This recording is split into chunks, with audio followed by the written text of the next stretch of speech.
Ennen kuin kuuntelet tämän tarinan, pysähdytään hetkeksi yhden lauseen äärelle. Ei etsiäksemme syyllistä, ei valitaksemme puolta siitä, kuka on oikeassa. Sillä kun lause kuten en pyytänyt syntyä sanotaan ääneen, se, minkä kuulija aistii heti, ei ole toisen ihmisen elämän faktat, vaan kipu, sarkasmi, alemmuuden tunne ja pettymys, jotka heijastuvat äänensävystä ja sanoista. Koko elämän konteksti puhujan, vanhempien, perheen ja vuosien aikana tapahtuneiden asioiden osalta on meille lähes täysin tuntematon. Tätä kertomusta ei ole tehty tuomitsemista varten, eikä kenenkään tuomion julistamiseksi. Se on olemassa, jotta voisimme kuulla ajattelun erot, tunteiden erot ja ihmisyyden erot, jotka kätkeytyvät yhteen ainoaan lauseeseen. En pyytänyt syntyä. Tämä lause toistuu yhä useammin perheissä, mediassa ja verkossa. Moni sanoo sen tunteiden vallassa, patoutuneena, tai siksi, että elämä ei ole mennyt niin kuin toivottiin. Puhujalle se voi olla vain purkaus. Tapa sanoa,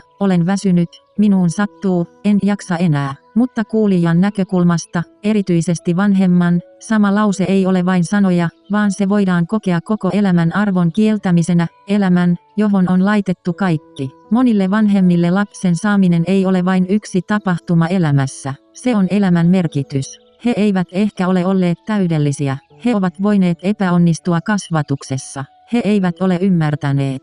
He ovat sanoneet vääriä asioita. He ovat voineet satuttaa lasta tietämättään. Mutta monien vanhempien sydämessä lapsen syntymä on jotakin, joka on arvokasta, merkityksellistä ja kunnioituksen arvoista. Kun sanat en pyytänyt syntyä sanotaan ääneen, ne eivät ole vain elämän valittamista. Ne voidaan tulkita niin, että lapsen olemassaolo on virhe, menneet päätökset pitäisi pyyhkiä pois, ja kaikki aiemmat ponnistelut eivät ole olleet tarpeeksi arvokkaita. Monissa tapauksissa vanhemmat vaikenevat.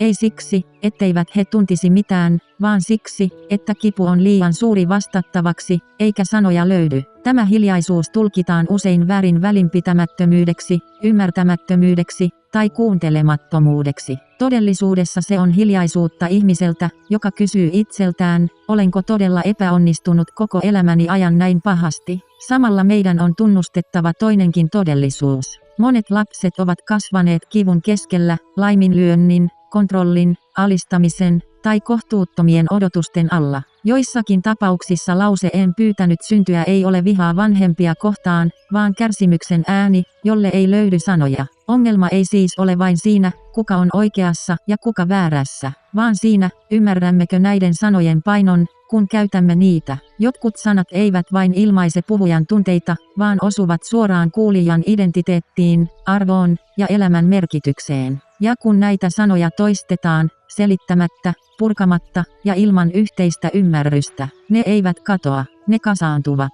Ne kasaantuvat etäisyydeksi, ne kasaantuvat hiljaisuudeksi, ne kasaantuvat syyllisyydeksi ja yksinäisyydeksi molemmille osapuolille. Jos tämä herättää sinussa epämukavuutta, se on sallittua. Perhe ei ole koskaan helppo aihe, eikä siihen ole yhtä ainoaa vastausta. Vanhemmat tietävät itse, mitä he ovat tehneet. Lapset tietävät itse, mitä he ovat joutuneet kestämään. Me emme elä toistemme elämässä ympäri vuorokauden. Emmekä näe kaikkia haavoja, joita toinen kantaa. Tätä viestiä ei ole tarkoitettu keneenkään kohdistuvaa tuomiota varten, vaan mahdollisuudeksi katsoa itseäsi uudelleen, siinä roolissa jossa olet nyt, isänä, äitinä tai lapsena. Perhe pysyy pystyssä ei siksi, että joku on oikeassa, vaan siksi, että jokainen kantaa vastuunsa kunnioituksen pohjalta. Kunnioitus tuntea, kunnioitus puhua ja kunnioitus toisen ihmisyyttä kohtaan. Jos nämä säilyvät, ehkä lausetta en pyytänyt syntyä ei enää tarvitse sanoa. Kuuntelet kanavaa. สถานีหยุดพักคลายเหนื่อย